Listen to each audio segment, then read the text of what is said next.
by thanking Rajiv and Bloomsbury for coming out with this wonderful book.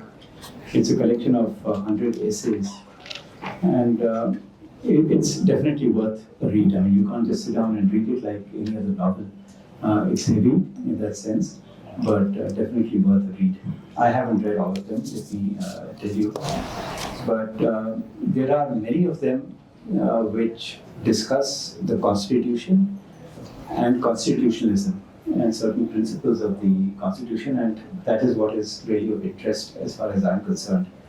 But I'd like to begin by, reading the introduction, the first sentence of the introduction which Seema had read, which is very important. Rajiv begins by saying that India's collective ethical identity is under duress, right?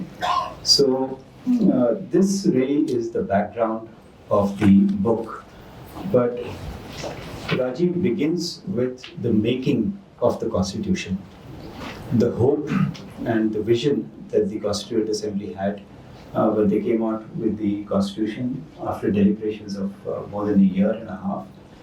And what is it that they wanted? You know, we were getting freedom.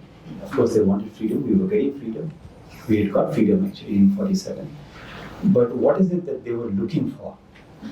And they spent considerable time discussing, the Constitution, various nuances of the Constitution, constitutionalism as we understand it today.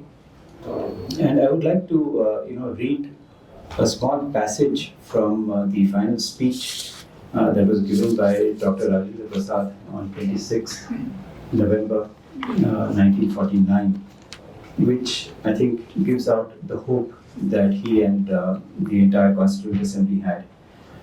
Dr. Rajendra Prasad said, "If the people who are elected are capable and men of character and integrity, they would be able to make the best even of a defective constitution. If they are lacking in these, the constitution cannot help the country." So that was the hope and the vision that they had. That was the faith that the Constituent Assembly had in the leaders of the future, those who would take us into glory from the day the Constitution comes into force. And from there we have now migrated to a stage where despair seems to be the dominant belief or the dominant theme. Why did that happen?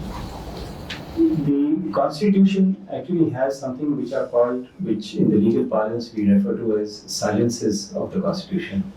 There are gaps. You can't have the Constitution as a standard operating procedure for governance. There are ideas, there are values which Rajiv has spoken about. There is something called constitutional morality, which Dr. Ambedkar referred to on more than one occasion. So when you talk about freedom, what exactly do you mean by freedom? When you talk about equality, what exactly do you mean by equality? Rajiv has discussed all this, by the way.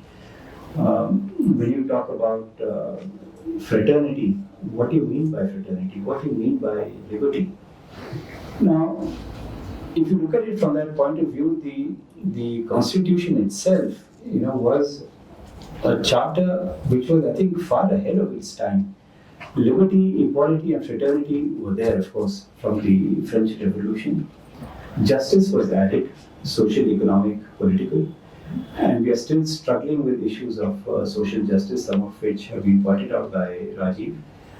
Economic justice, we talk about that. Political justice, we talk about that also. That's again part of the gaps in the Constitution or the silences. Today, you will have perhaps read that there was this budget session that was to be called by the Punjab Chief Minister.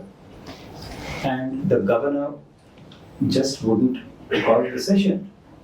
Right? Now, there's nothing in the Constitution which says that you have to call a session. When the cabinet tells you, you have to call it. That's one of the silences. So the matter had to go to the Supreme Court. So these are, things which, when we talk about constitutional values, when we talk about constitutional morality, these are the things that come forward. And when Dr. Rajendra Prasad talks about men of character and men of integrity, he had in mind, as I think did the entire Constituent Assembly, including Dr. Ambedkar, who spoke the day before that when you talk about people with character and integrity, you know that you want the Constitution to work. Even if it's a defective Constitution, you know that you want it to work. Why? Because you have that hope, you have that vision, you have marched into freedom after a long freedom struggle, and you want to do something good for the country and for the people of the country. What is good, what is not good, what is right, what is wrong, again discussed by Rajiv in his essays. But ultimately, it's the good of the people that we are talking about. It's the good of the people that the Constitution is talking about, and therefore you have fundamental rights, which you have fundamental freedoms. You have the fundamental freedom of life and personal liberty. You have the freedom of movement. You have the freedom to protest. Rajiv mentions in one of his essays about the farmers' struggle, the freedom to protest. Today, some of those freedoms are gradually, if I may say so, getting lost. Right? Because I think we need, once again, people of character and integrity, people who have hope, people who have vision for the people of India.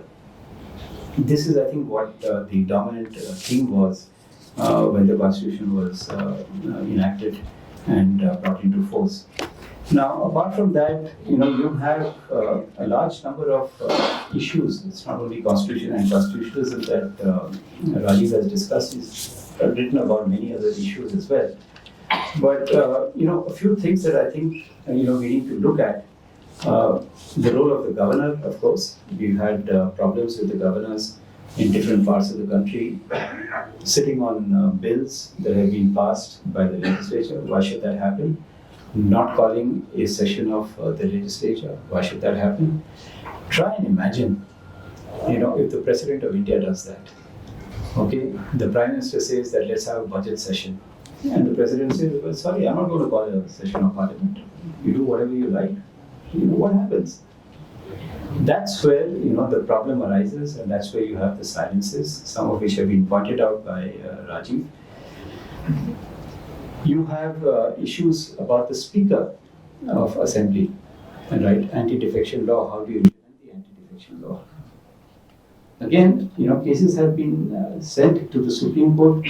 People have gone to the Supreme Court to say that, listen, please give a direction to the Speaker to decide whether the person is disqualified or not, whether the person is a defector or not. Why should that happen again? Is this a defect in the Constitution that Dr. Rajendra Prasad was talking about, or is there a defect in the character and integrity of the people who are managing our Constitution? I think that's the question we need to ask ourselves, and that's the value judgment that Rajiv emphasizes from time to time. Then we have issues, again, an issue of despair in the recent past, where the basic structure of the Constitution is under challenge. What is the basic structure? The basic structure is we are a democracy, something which, again, Rajiv discusses at length. Are we told that, well, if there is no basic structure, then the Constitution can be amended in any manner that Parliament likes? What about our fundamental rights? Can they just be wished away? No right to freedom of speech, no right to freedom of assembly, no right to freedom of movement. These are parts of the basic structure. Can we wish away these rights of the basic structure? If we could.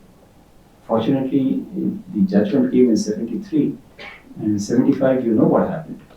If that judgment hadn't come in 73, 75 would have gone on until today.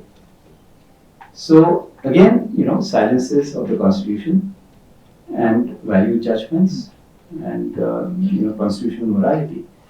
So these are issues which have been raised by Rajiv. Fraternity. Why do we talk about fraternity? Equality, yes. Rights of women, which were perhaps not discussed in the 1940s or even earlier. What about fraternity? that's a part of our preamble. So do we just forget about fraternity and say, well, you know, people of one sect or one religion or one group, you go stay where you like, we'll go where we like. We have forgotten fraternity, and that's one of the aspects of despair which has been pointed out by Rajiv. How do we deal with the diversity that we have? I mean, should we be proud of our diversity or should we condemn our diversity? Should there be uniformity in everything?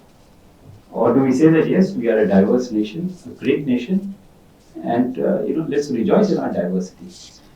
These are issues which are fundamental, really fundamental to our constitution, fundamental to our constitutionalism, and I'm glad Rajiv has pointed them out. I mean, like I said, a large number of his essays are on the constitution and constitutionalism. He's pointed out all these issues, which we must discuss and debate. Finally, the one point that Rajiv makes is conversation.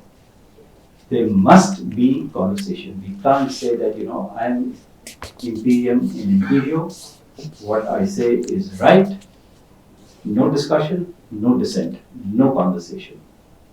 It can't work. If it works, then we cease to be a democracy.